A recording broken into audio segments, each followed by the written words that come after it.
to Afghanistan.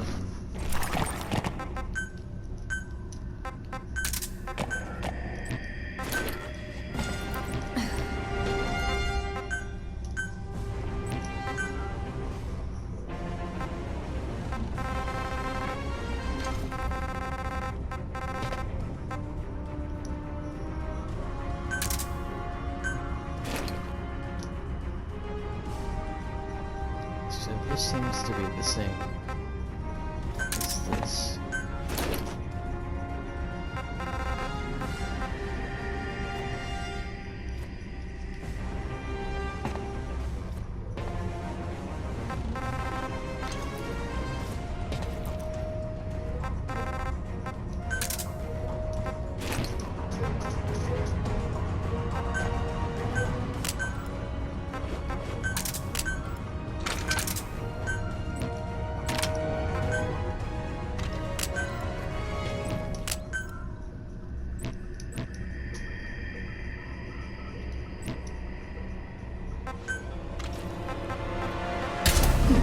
Alright, here we go.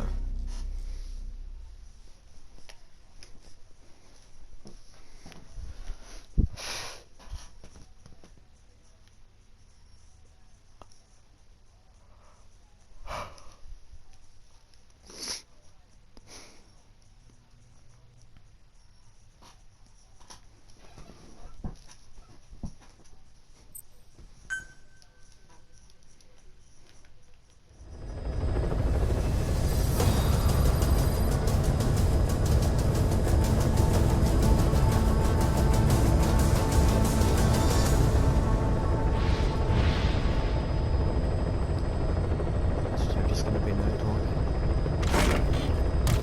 Guess so.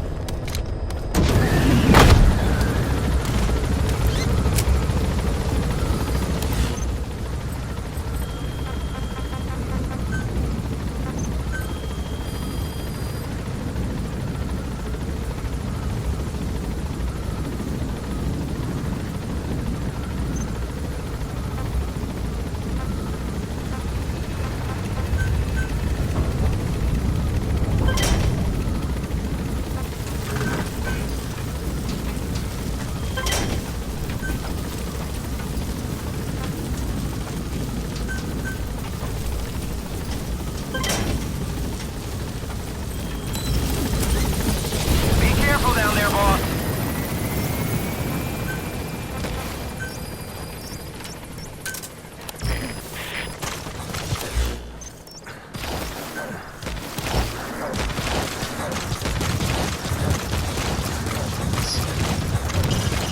When you want to begin a mission, open your iDroid and select it from the mission list. I sent a list of selectable missions to your iDroid. They're all jobs that only you can handle.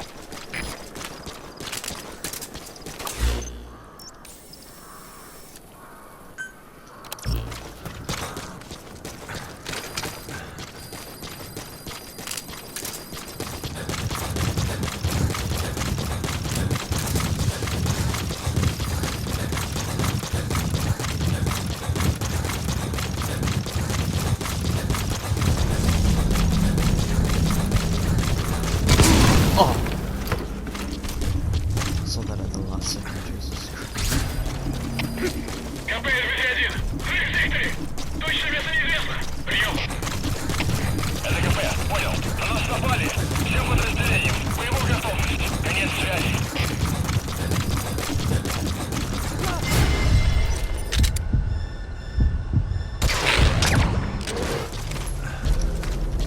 No more running. It's obviously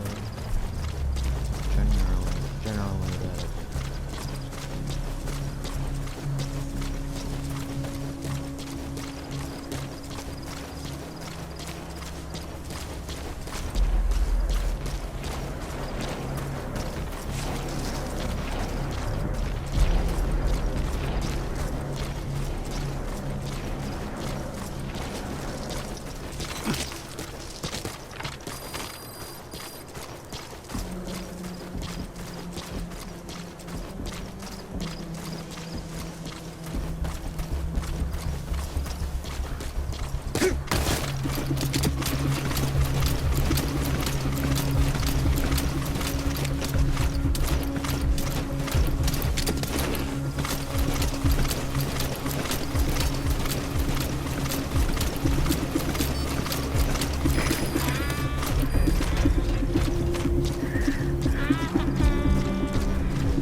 contain is filled with raw materials.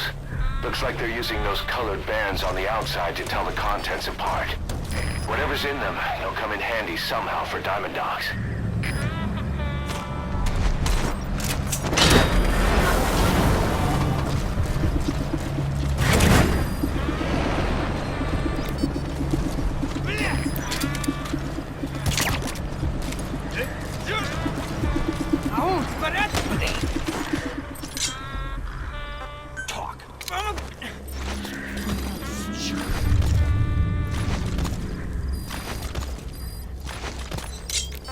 Where are your friends?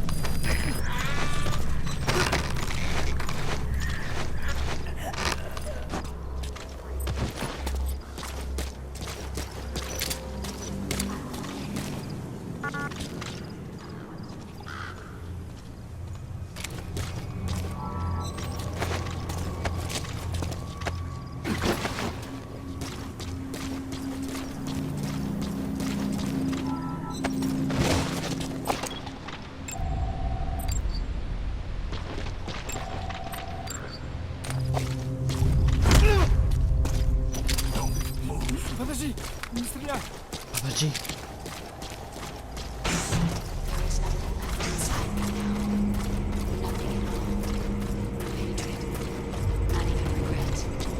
And yet sometimes at night, I can still feel the pain creeping inside.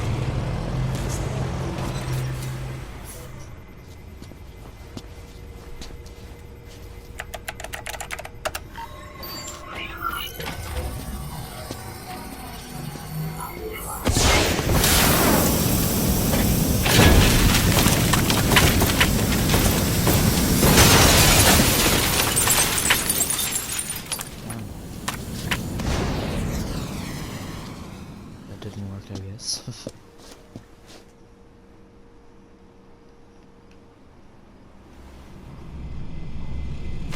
AI pod launch confirmed. We'll pick it up. I wonder what kind of secrets are buried in it. I'll let you know if we learn something. Got a report from the intel team. Remember how the man on fire was crushed by Sahelanthropus? Well, the Soviets recovered his body.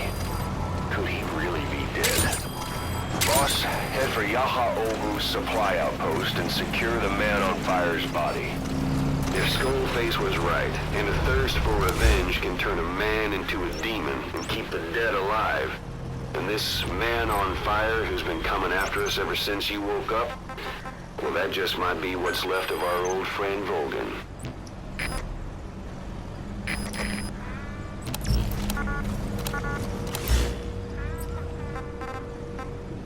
Guess that's more side missions? Yeah.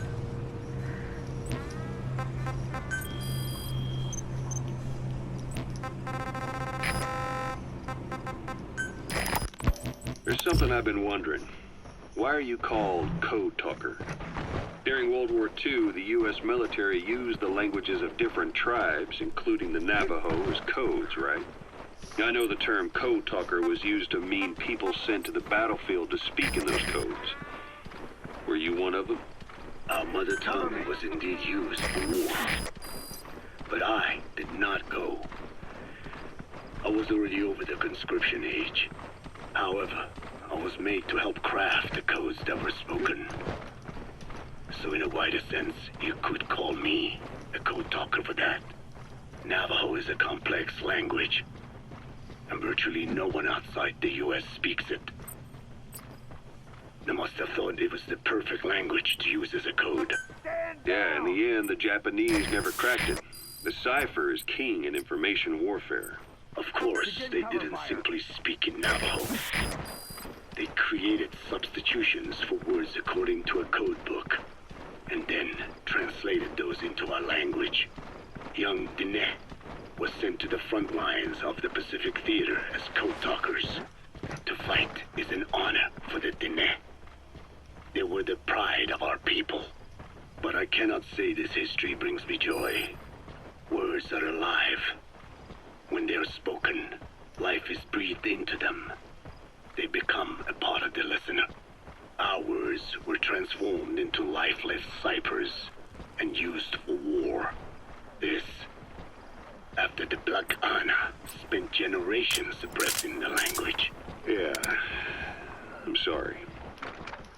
we shouldn't be calling you Code Talker, huh? No, I do not mind. The reason Skullface called me Code Talker was because I also am responsible for coding language into the vocal cord parasite. I am the same as those young warriors, used for a cipher's sake. I must never forget that. The name, Code Talker, is a lesson carved into my being. You said Skullface ordered you to weaponize the vocal cord parasites. But you also said he wasn't the reason. And he wasn't. I was seduced by the parasites.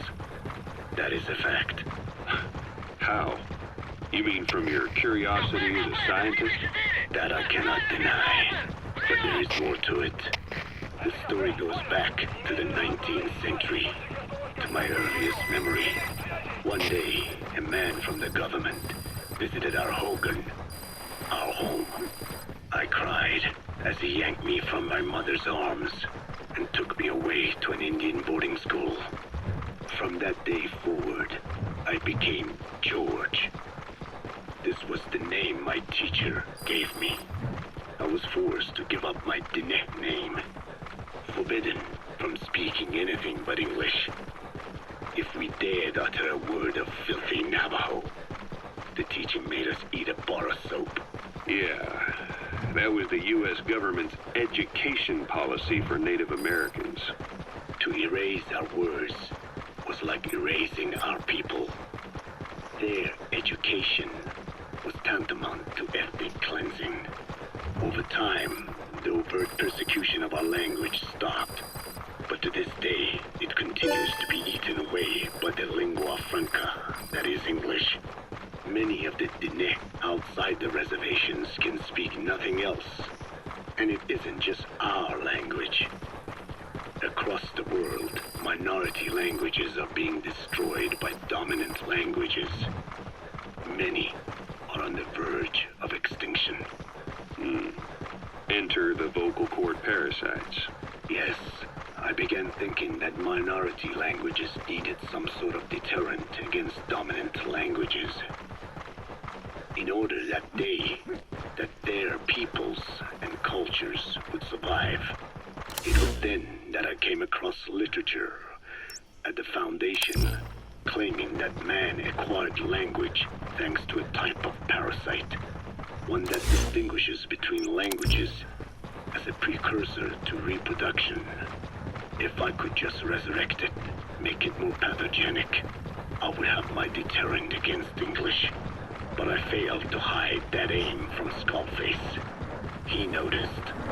Yes, I wanted to retaliate against the English language, though never did I intend to actually use it as he planned. You know how the story ends. I was forced to study how to make the parasites compatible with all the world's languages. All but English. However, he in fact secretly isolated an English strain. I will not be held prisoner by the man's phantom. The English strain must not be allowed to exist either.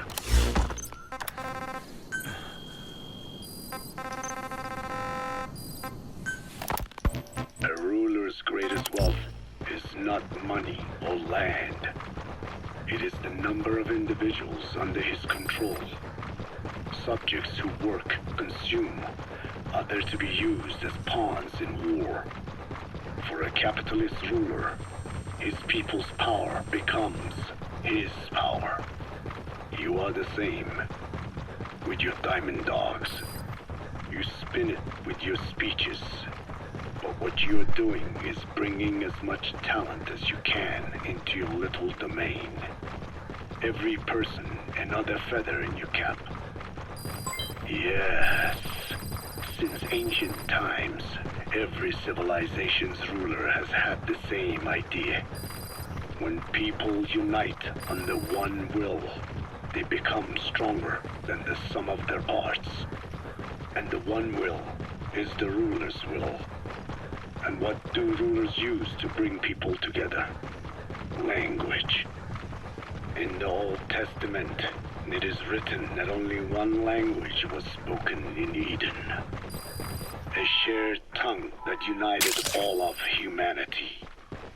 Mankind eventually grew aware of its power and harnessed that strength to build a tower to the heavens. The mighty Tower of Babel. This angered God, who splintered the language of man, and the tower was never completed. Languages emerged, and the earth was divided as men went their separate ways. Every age is the same. A ruler's first order of business, after conquering new land, is to force his tongue on its people. Ancient Rome, Napoleon, and now Zero. English is wreaking havoc around the world right now. The British Empire tilled the land with war as its hoe, then began planting the seed that is English. Eventually, American capitalism became the new instrument. To play its game of wealth, you only had to abide by one rule: English. By exploiting people's desires, English has become a leash that people gladly wear around their necks, it would seem.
Watch the enemy doesn't decide to use it. Same goes for hiding downed enemies in it.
Wow, that's a lot.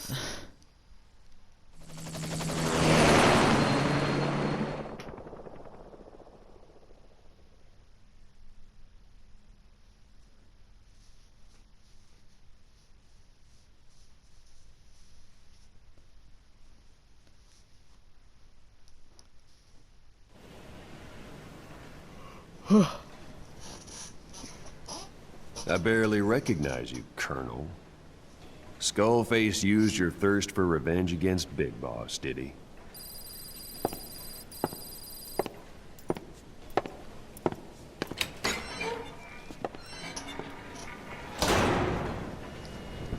Boss, I've updated the mission list. We've received some new job offers. The details are on your iDroid.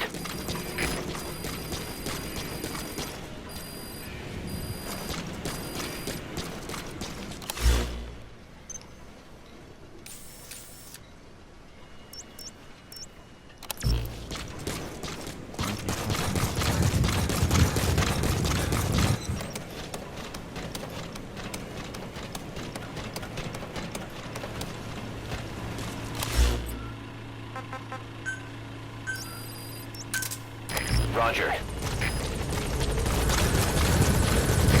This is Pequod. Arriving shortly at LZ.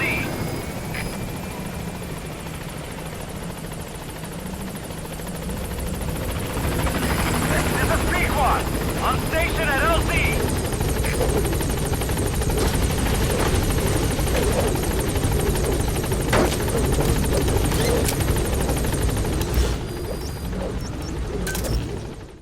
To there.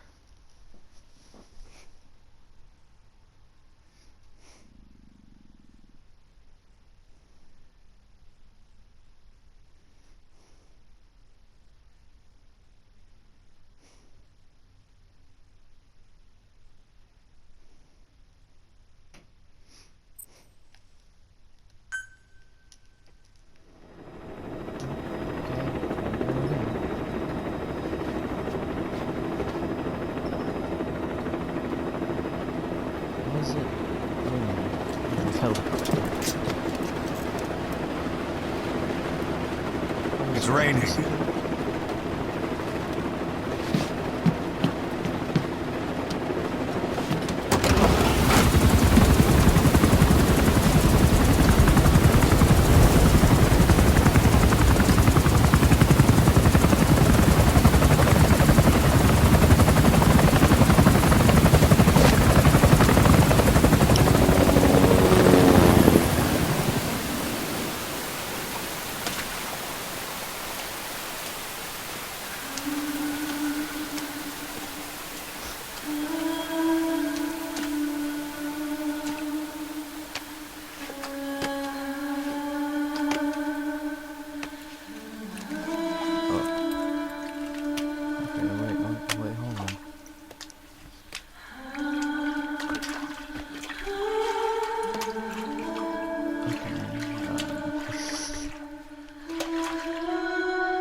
Big balls playing in puddles is something I never expected to see in my life.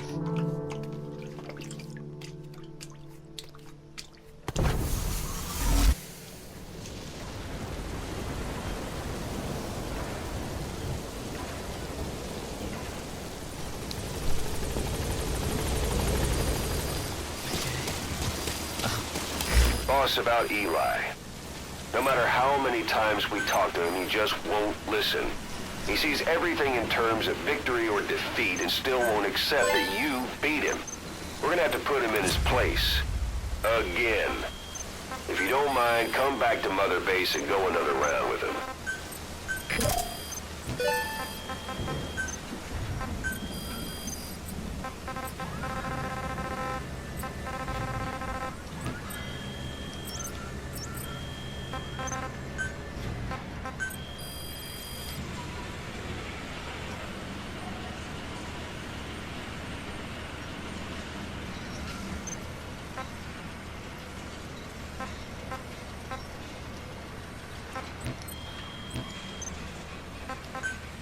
Oh, now there's something.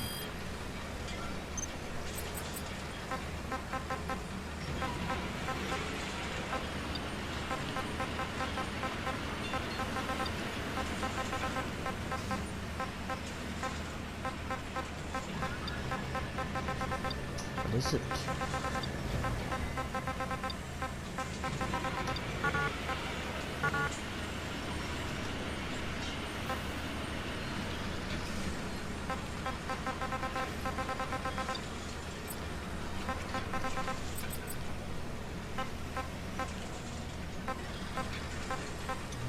Must be better.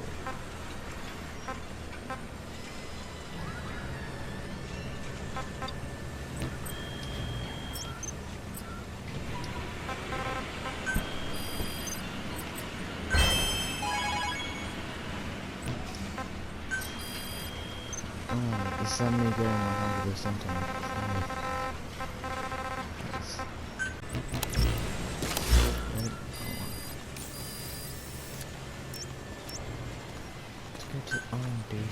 Boss, dispatch me on my next mission.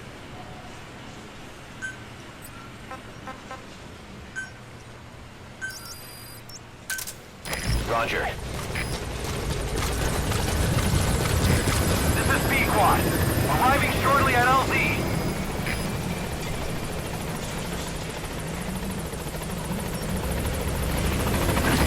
This is B-Quad. On station at LZ.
That was easy.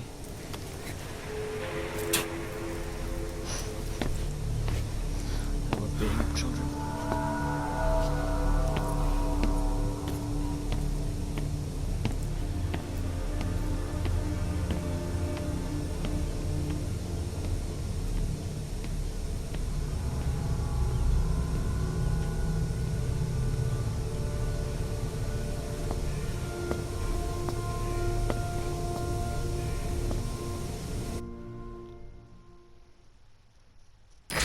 Has that brat finally accepted that he lost? Hopefully now he'll be a bit more obedient.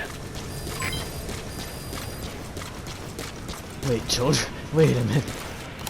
Oh, no.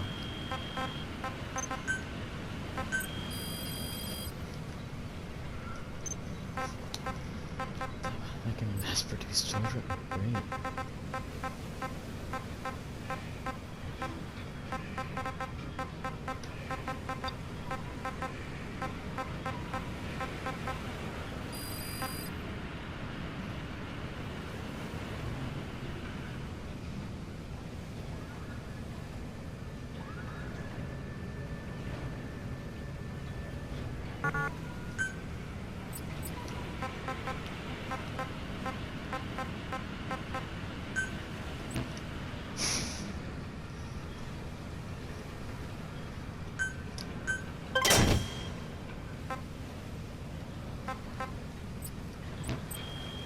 Interesting.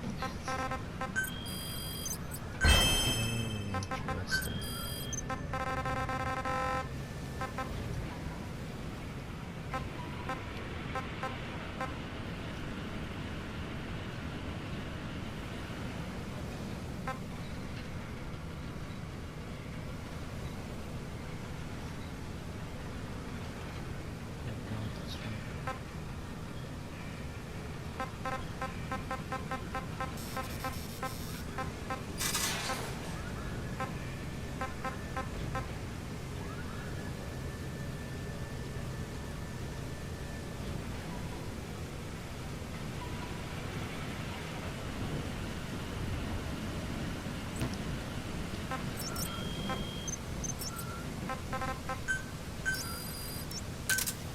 Roger. This is Pequod. Arriving shortly at LZ.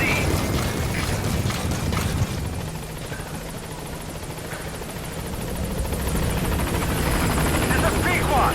On station at LZ.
Well then, I'm not really looking forward to the next few missions. I'm gonna be honest, but like, if it has to be done, it must be done.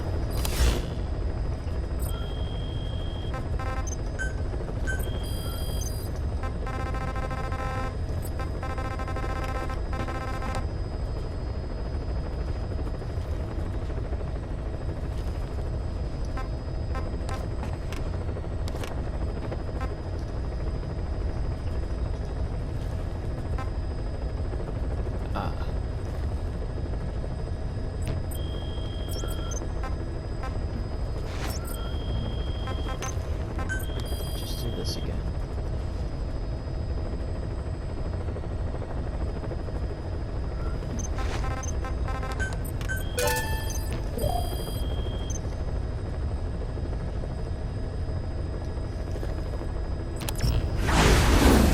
An interesting approach. Volgin, the GRU colonel, was burned alive with a Shagohod during Operation Snake Eater 20 years ago.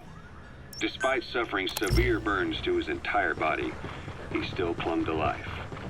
After you left Seleniarsk, Volgin's body was taken to a research institute in the outskirts of Moscow. But modern medicine couldn't explain why he was still alive. Not that the colonel was any ordinary man to begin with. That constant electric current he had running through his body that he could unleash at will. To be honest, I was always uncomfortable around him. Thought I might get electrocuted just by standing nearby. The institute studying him was tasked with investigating and developing human paranormal abilities. The comatose Volgin was used to further the Soviet Union's research into such abilities. But not long ago, the facility burned to the ground, and Volgin's body was never found among the rubble, even though the fire started in the room where they were keeping him. This occurred at around the same time you woke up.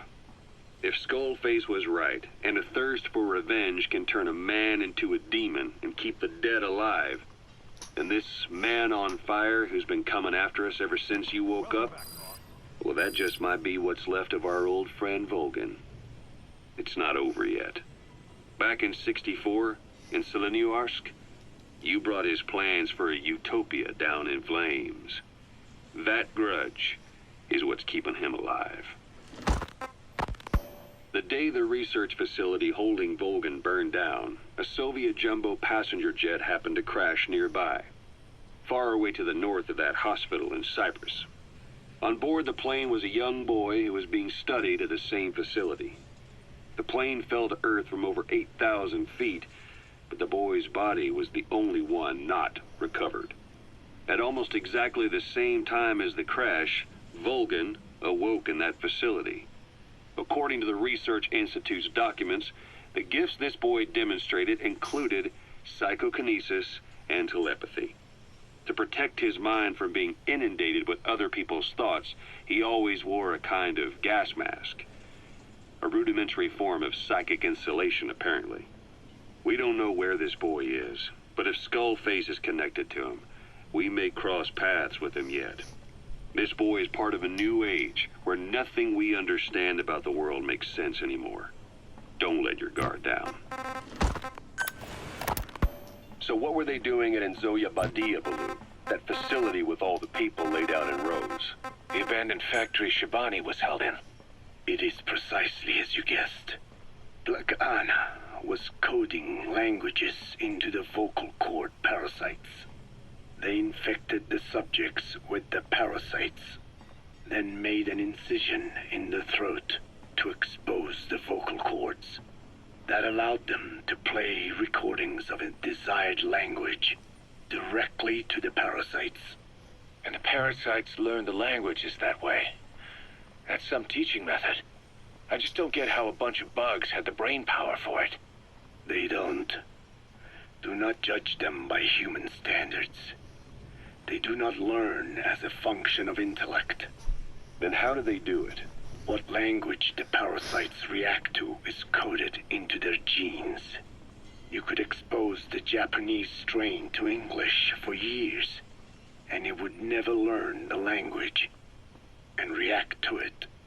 The pronunciation, rhythm, and structure are different. But what about, say, Spanish and Portuguese? Linguistically, the two are very close. Yeah, they're both Ibero-Romance languages. Even so, a Spanish language mating pair exposed to Portuguese will not copulate. Only when they hear Spanish. Only then. And the majority of their offspring will be the same. So it's a literal case of a mother tongue. But if that's so, I don't see how the different strains can be created in the first place. Well, among the many thousands of offspring, there may be just a few that react to Portuguese. You're talking about mutations. Correct. Playing the tapes helps to identify the mutant strains. Those specimens are then isolated and bred with one another. From their children, specimens that react more strongly to Portuguese can again be selected and bred. Repeating this process creates a strain that reacts solely to Portuguese and never to Spanish. Mutation and selection. No different to breeding roses.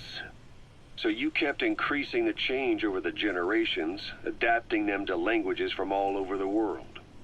Must have taken a hell of a lot of patience. More like patience. Just how many died for this? There's something I still don't get. In order to tell which larvae will react to Portuguese, you'd have to let them develop and then see which copulate. That means you'd need tens of thousands of guinea pigs. There's no way you could do that in a facility that small. For normal selective breeding methods, you would be right. But there is a more effective selection method when training the vocal cord parasites. Go on. It is not only when mating that the parasites listen for language. Shortly before hatching, larvae display markedly increased activity in reaction to particular language. The active eggs can be identified under a black light. So the eggs that react to Portuguese are selectively placed in the throats of subjects. So you see, narrowing down strains that react to the target language is an effective process. Though I'm sure that even so, many lost their lives to create the various strains. Taken against their will into that dungeon. There are two reasons for playing the tapes for the parasites. One, to isolate the eggs that respond to the target language.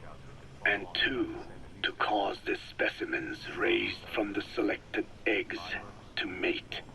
I get how the system works. But why do they respond to language before they even hatch? It's not like they can mate from inside an egg. It is because the larvae learn the language before hatching. You mentioned that what language the parasites respond to is hard-coded into their genes, and that they don't have the brain power to actually learn a language. But then you say that the larvae at Nzoia Badia Bulu were learning the languages in the egg. Your story doesn't add up. Your country is home to a unique songbird. The Japanese bush warbler. Sure, what of it? What a beautiful call it has. But no bush warbler can sing it perfectly at the start. As chicks, they can barely chirp at all. They must learn from their parents and other adult birds. Only then can they sing properly and attract females. So naturally, there are individual differences in each bird's call. Though they start on the same footing, each bird is influenced by its teachers. And the parasites are the same? Like the birds, the parasites have a genetic predisposition towards a particular language. But while in the egg, the larvae's ears are tweaked by listening to the voice of the host. This tweaking ensures that the grown parasites will react better to the host's speech pattern. Why would they have an ability like that? Well, there are distinct regional differences within even the same language. Rare is the language that has no unique dialects. Yes, Learning the host's speech pattern before hatching attunes the larvae to whatever twist of pronunciation it will encounter. This adaptive ability is what makes them so formidable. I see. So a language requires selective breeding, but the parasites can learn dialects by themselves. Of course, having the egg-stage larvae listen to the tapes in the factory was not meant to teach them. It was more important to use that trait of theirs to identify the mutated strains. As I mentioned earlier. Is that really accurate enough to use as a weapon? You could wipe out a neighboring ethnic group by accident if their pronunciation is too close. What you say is true. In that sense, they are imperfect as ethnic cleansers. But for his purposes, they are good enough. His objective was not to exterminate any one ethnic group, but to render the world's lingua franca, English, inert.